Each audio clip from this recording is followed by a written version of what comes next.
Acara ini dipersembahkan oleh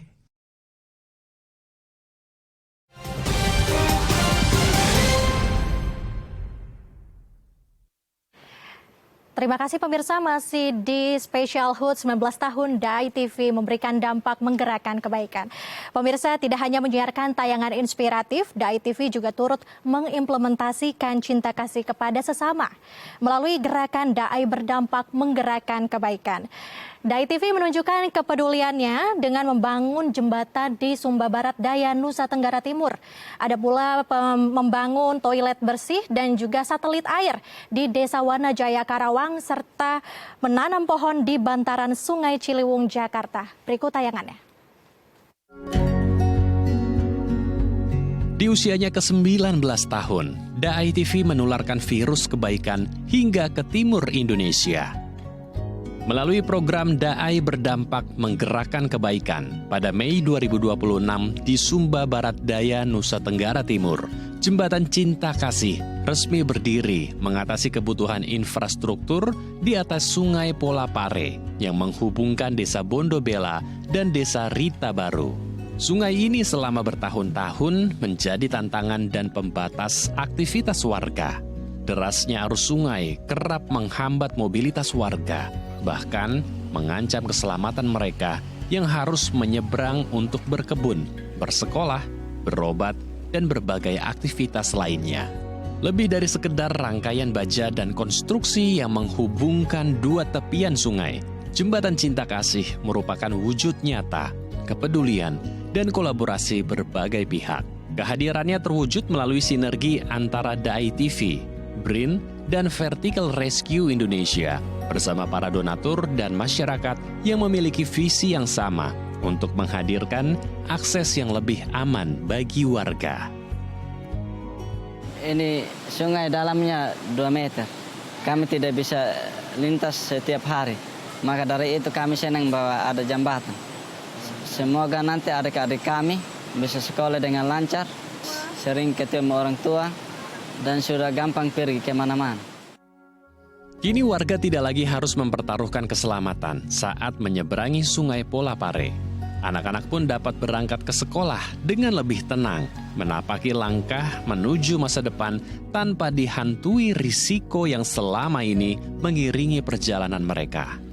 Selain menghadirkan jembatan, gerakan DAI berdampak menggerakkan kebaikan ini juga membagikan perlengkapan sekolah berupa tas, buku, pensil warna, rautan, hingga alat tulis lengkap. Sebanyak 583 paket perlengkapan sekolah dibagikan kepada anak-anak. Di antaranya 283 paket di Desa Mata Kapore dan 300 paket di wilayah Rita Baru, Bondobela.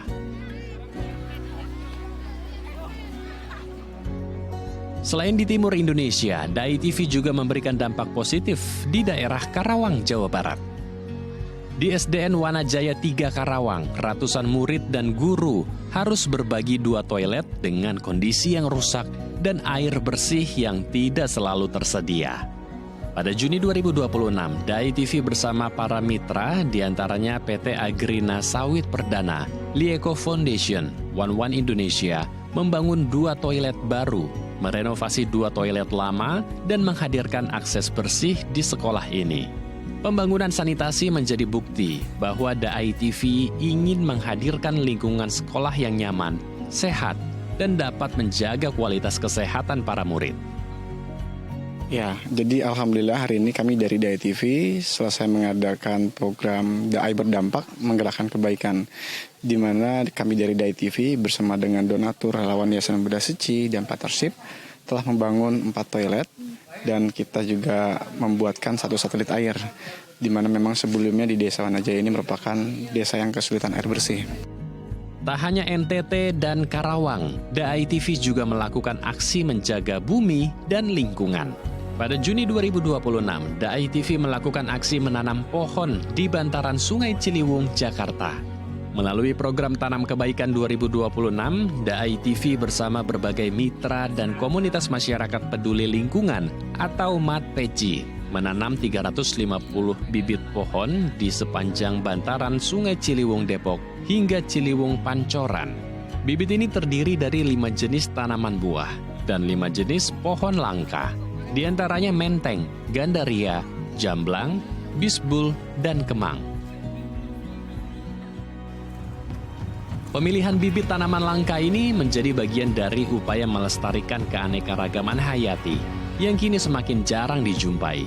Diharapkan pohon-pohon ini dapat tumbuh menjadi bagian dari ekosistem alami Sungai Ciliwung. Ya, perasaannya senang ya karena saya mendapat kesempatan untuk bisa menjaga bumi gitu ya.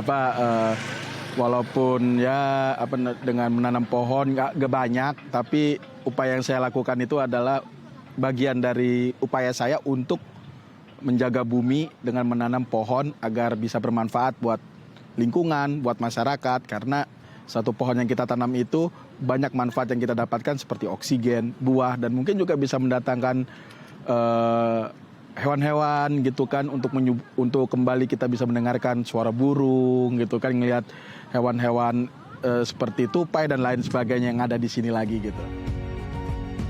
Dukungan terhadap kegiatan ini juga datang dari berbagai mitra dan sponsor, yakni ADR Group, Liko Foundation, Indico Trading Choi, Vigen, Agrina Sawit Perdana, dan Sumarekon Agung turut berpartisipasi dengan menanam bibit-bibit pohon langka di sepanjang bantaran sungai. Selain menanam, Dai TV juga menyusuri bantaran sungai untuk mengumpulkan berbagai jenis sampah yang masih ditemukan di sekitar lokasi. Diharapkan aksi Dai TV memberikan dampak nyata bagi lingkungan, serta menginspirasi masyarakat untuk peduli, melestarikan alam, dan berbagi kepada sesama. Tim Liputan Dai TV.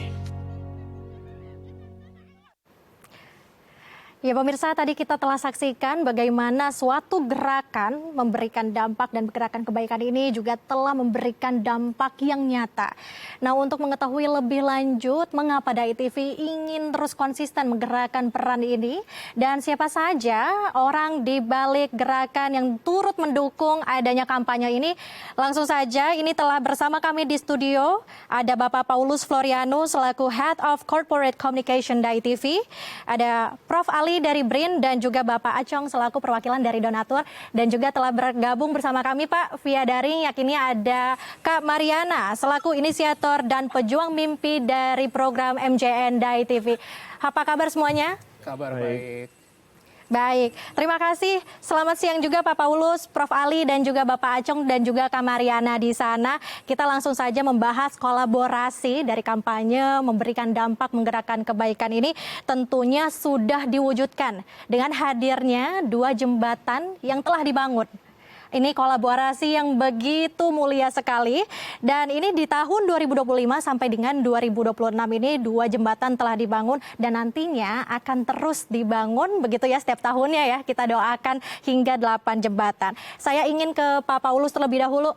Pak Paulus, sebelumnya selamat ulang tahun untuk Dai TV ke-19 tahun. Tahun ini Dai TV berusia 19 tahun. Dan Dai TV melakukan kampanye gerakan memberikan dampak dan juga menggerakkan kebaikan. Menggerakkan kebaikan ini boleh diceritakan sebenarnya apa latar belakang dari Dai TV ingin konsisten menggerakkan kebaikan dan mengapa inisiatif membuat jembatan di wilayah terpencil ini menjadi salah satu kepedulian yang dibangun kolaborasi Dai TV. Ya, terima kasih Lintang. Jadi kalau kita melihat perjalanan Dai TV selama 19 tahun, sejak awal Dai TV konsisten tidak saja menyampaikan informasi dan konten yang positif, tapi juga membawa nilai kebenaran, kebajikan, dan keindahan melalui media. Tapi yang kita lihat saat ini adalah tantangan media itu sangat besar, sangat berat, dan kita hidup di era digitalisasi, sosial media, dan AI. Banjir informasi, banyak konten, tapi sebagian besar belum tentu memberikan makna, belum tentu memberikan ketenangan, dan belum tentu juga mengajak orang untuk melakukan kebaikan. Maka atas dasar itu Dai TV berpikir, Dai TV harus perlu melakukan suatu langkah yang lebih maju, bagaimana agar konten-konten kebaikan yang ditayangkan di Dai TV tidak sekadar ditayangkan, tapi yang jauh lebih penting adalah bagaimana konten itu mengajak orang, menggerakkan orang untuk berbuat kebaikan.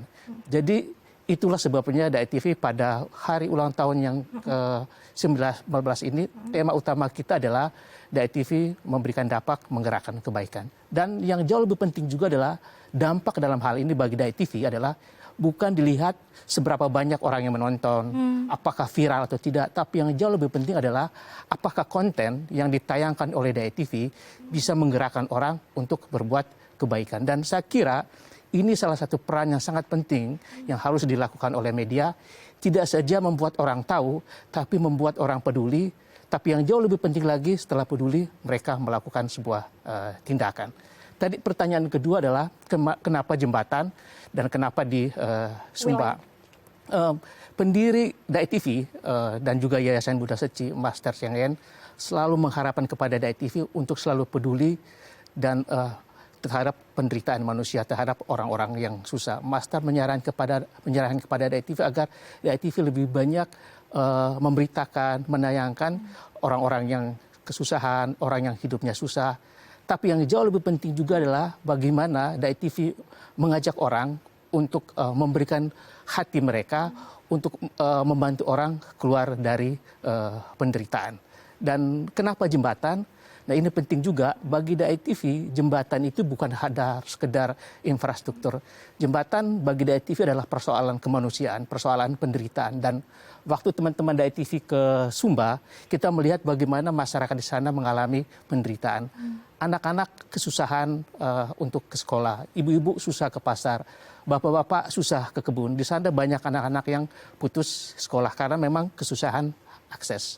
Jadi Dai TV kemudian bersama para partner kita memberikan sebuah solusi. Jadi ternyata media memiliki peran yang sangat penting, sangat besar untuk mengajak berbagai pihak untuk ikut berkolaborasi. Jadi bagi Dai TV, jembatan itu hanya cerita awalnya. Tapi sebagai media, Dai TV memiliki peran yang sangat penting.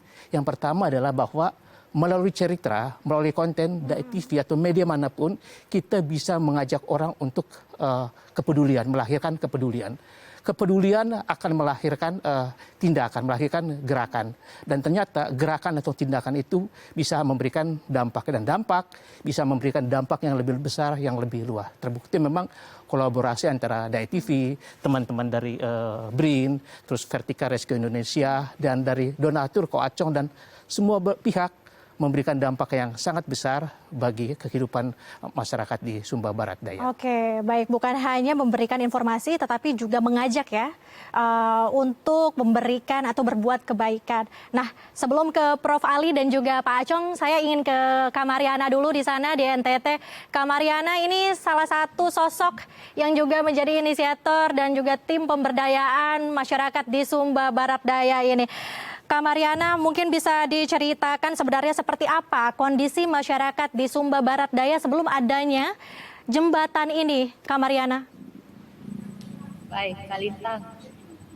Selamat siang, Pak Paulus, Pak Acong, dan juga Prof. Ali yang sudah ada di studio.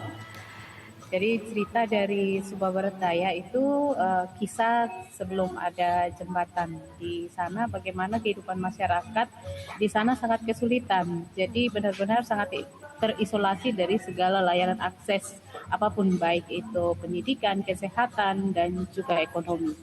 Bahkan untuk menyeberangi sungai saja itu harus bertaruh nyawa. Jadi masyarakat benar-benar berada dalam ancaman bahaya. Demikian Kak Lintang. Oke, Kak Mariana, sini sudah berapa lama tidak ada bantuan mungkin jembatan begitu? Perjuangan masyarakat Sumba Barat Daya ini sudah berapa lama tidak menyentuh atau merasakan adanya bantuan jembatan ini, Kak Mariana?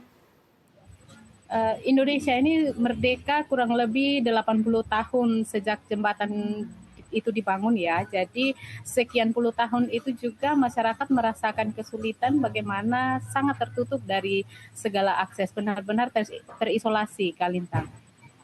Baik, lalu seperti apa ungkapan rasa syukur Anda dan juga masyarakat dari Sumba Barat Daya ketika Dai TV, BRIN, dan juga perwakilan donatur ini membantu untuk membangun jembatan di sana? Ya, baik Kak Lintang. Ungkapan rasa syukur tentunya tidak bisa diurai dengan kata-kata ya. Mengucap syukur bahwa di tahun 2025 dan 2026 di Sumba Barat Daya itu telah dibangun 2 jembatan perintis, dan saya juga menjadi salah satu masyarakat yang lahir dan besar di lokasi terisolir, benar-benar ikut merasakan bersama masyarakat, tentunya sangat mengucap syukur. Kami benar-benar sudah sangat dimudahkan dan sudah dibuka isolasinya yang selama ini sekian puluh tahun kami luput dari perhatian pemerintah. Oke, baik Kak Mariana. Berarti perjuangan dari masyarakat Sumba Barat Daya ini akhirnya tercapai dengan adanya bantuan kepedulian dari masyarakat Indonesia sendiri untuk membangun jembatan di wilayah terpencil di sana.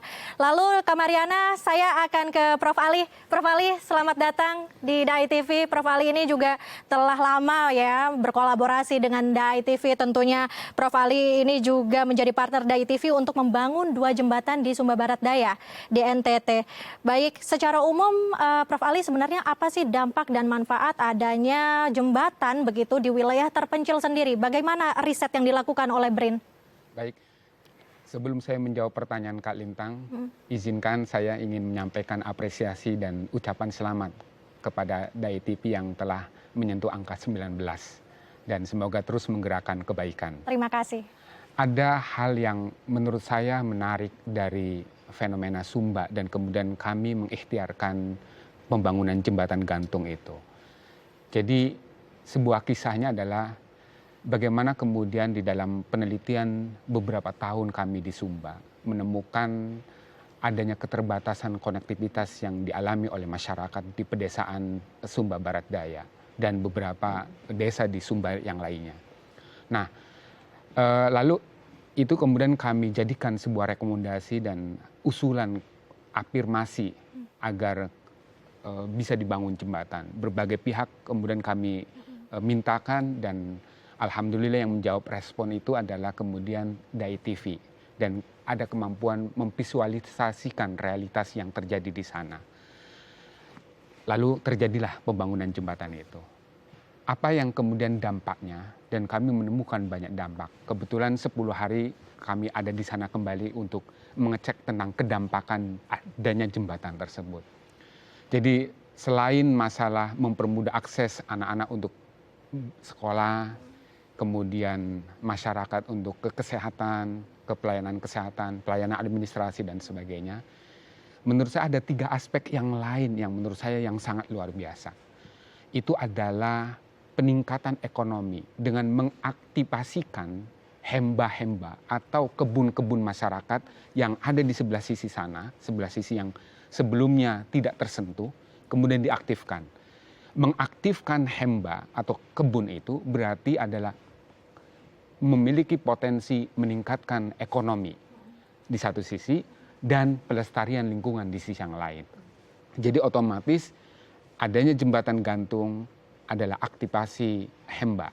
Lalu yang kedua, kami kebetulan kemarin ke Bondobela dan Rita Baru. Ada hal yang menarik. Rombongan 20 orang datang melewati jembatan. Saya tanya, mau kemana? Mau melakukan ritual tradisi di wilayah sebelah. Jadi artinya jembatan telah memberikan kemudahan mereka mempertahankan tradisi. Saya dalam satu quote tertentu adalah membentangkan jembatan atau membangun jembatan gantung, membentangkan jalan tradisi. Itu kelihatan, itu adalah modal sosial budaya yang luar biasa. Dan yang ketiga adalah aspek penguatan sosial kebudayaan.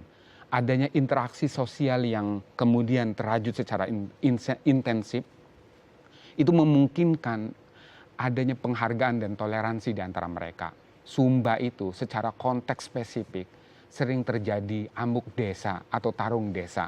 Tetapi ketika ada bentangan jembatan itu, minimal mereka kulonun atau permisi atau itu kemudian mengharmonikan dua komunitas atau beberapa komunitas pedesaan. Jadi itu kedampakan yang luar biasa. Selain masalah infrastruktur, konektivitas dan sebagainya, tapi aspek-aspek ini menurut saya tidak kalah strategisnya. Dan ini adalah bagian dari proses menggerakkan kebaikan. Begitu Kak Lintang. Baik, luar biasa sekali Prof. Ali. Ini juga sejalan ya dengan nilai-nilai DAI TV juga. Ini tadi Prof. Ali sempat sampaikan ini bukan sekedar infrastruktur, tapi juga mempengaruhi dampak positif bagi aspek sosial. Baik, nah ini juga mungkin yang dirasakan oleh Pak Acong nih. Pak Acong, sebagai perwakilan dari donatur, Pak Acong ini juga turut merasakan kesana langsung ya Pak Acong ya kabarnya ke Sumba Barat Daya untuk melihat langsung pembangunan 2 jembatan di wilayah Mata Kapore dan juga di Bondobela Rita Baru. Baik Pak Acong mungkin bisa diceritakan ini awal mula Anda terinspirasi, tergerak hatinya untuk membangun jembatan di sana itu seperti apa dan pengalaman luar biasa apa yang Anda rasakan Pak Acong? Oke, terima kasih Lintang. Mungkin ya pertama saya ucapin selamat ulang tahun ke TAI TV yang ke-19. Dan saya harapin di tahun-tahun berikutnya TAI TV selalu menyebarkan cinta kasih. Oke, dari pertanyaan Lintang, mungkin dari awalnya itu hal yang sangat sepele ya. 2 tahun lalu almarhum papa saya meninggal. Saya tiba-tiba ingin membuat sesuatu yang berkenang buat beliau. Saya kenal dengan beberapa teman-teman di TAI, saya cerita dengan teman di TAI, kalau pas ada yang mau bangun jembatan, saya mau ikut, saya bilang. Dari hal yang simpel dan mungkin itu udah jodoh ya. Pas di momen itu mungkin Prof. Ali dengan Pak Paulus dengan TAI sudah ada cerita membangun jembatan. Pas saya utarakan ini disambut baik dengan TAI. Saya bilang saya langsung menjawab, ayo segera. Karena saya ingin jasa papa saya itu terbentang. Ya, mungkin melewati satu jembatan yang notabene dari kaum minoritas Tionghoa, kalau bangun jembatan itu suatu hal yang baik.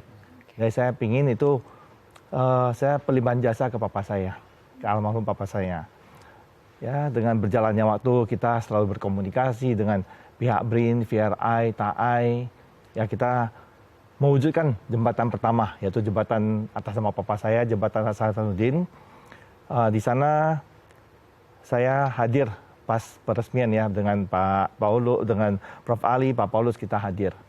Dan di sana saya bercerita panjang lebar dengan Pak Paulus, Prof. Ali. Di sini butuhnya berapa jembatan sih? Mereka awalnya bilang 8. Ya.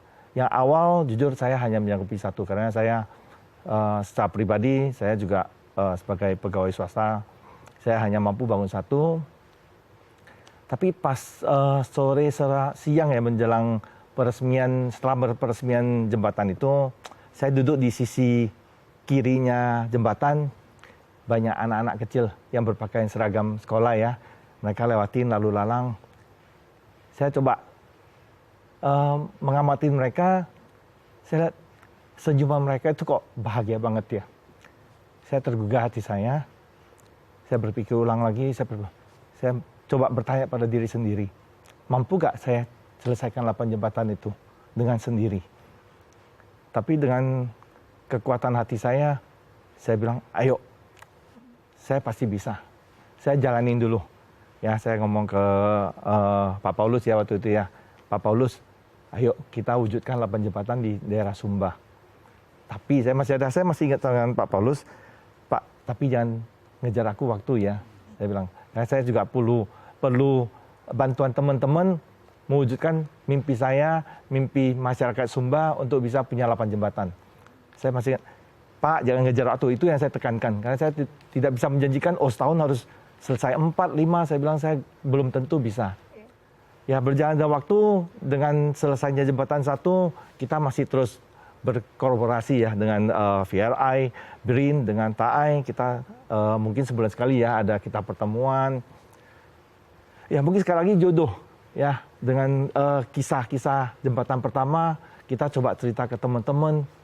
Itu ada lagi donatur yang bersedia membangun jembatan kedua. Ya benar ya Pak Paulus ya. Dan itu dengan berjalan waktu, jembatan kedua selesai. Saya juga terlibat, teman-teman dari BRIN, dari VRI, dari TAI juga terlibat dalam peresmian jembatan kedua. Pada saat peresmian jembatan itu menguatkan keyakinan saya, jembatan berikutnya itu pasti akan hadir. Dan waktunya tidak seperti yang saya takutkan dulu. Oh bisa sampai tahunan, bisa 3 tahun, 4 tahun. Tapi dengan jembatan kedua itu saya sangat yakin 8 jembatan itu kita akan terwujud dalam waktu yang singkat. Dan kita pulang dari sana, kita masih berdiskusi dengan Pak Paulus. Mungkin kita lebih intens ya waktu itu ya. Kita berintens, banyak hal-hal yang perlu kita perbaiki juga. Dan mungkin 2 bulan lalu atau bulan lalu kita sepakat untuk mulai buat proposalnya. Dan alhamdulillah sampai hari ini dananya sudah terkumpul ya. Untuk bisa buat jembatan ketiga dan 4. Luar biasa sekali Pak Acong. Terima kasih juga dari perwakilan donatur yang telah setia hadir ya untuk DAI TV, membantu untuk mewujudkan gerakan kebaikan ini Pak Acong. Dan Pak Acong juga terima kasih Pak. Ini sangat berharga untuk masyarakat di Sumba Barat Daya. Ini bantuan juga dari BRIN karena membuat bangunan jembatan ini dengan waktu yang begitu cepat ya Pak Acong ya. Dan pengalamannya juga luar biasa sekali. Baik, terima kasih. Untuk narasumber kita hari ini ada Pak Paulus, Prof. Ali dari BRIN dan juga Pak Acong perwakilan donatur serta Kak Mariana sebagai inisiator dan juga pejuang mimpi di program MJN DAI TV. Terima kasih narasumber kita hari ini. Semoga inspirasi dari perbincangan kita di HUT 19 tahun DAI TV ini juga terus memberikan dampak kebaikan untuk kita semua di dunia penyiaran kita saat ini. Terima kasih. Dan pemirsa jangan kemana-mana, kita masih ada perbincangan inspiratif lainnya dari pewarta kita yang berada di lokasi bencana Sumatera dan juga NTT. Jangan kemana-mana, tetap di Special HUT 19 tahun DAI TV memberikan dampak dan juga menggerakkan kebaikan.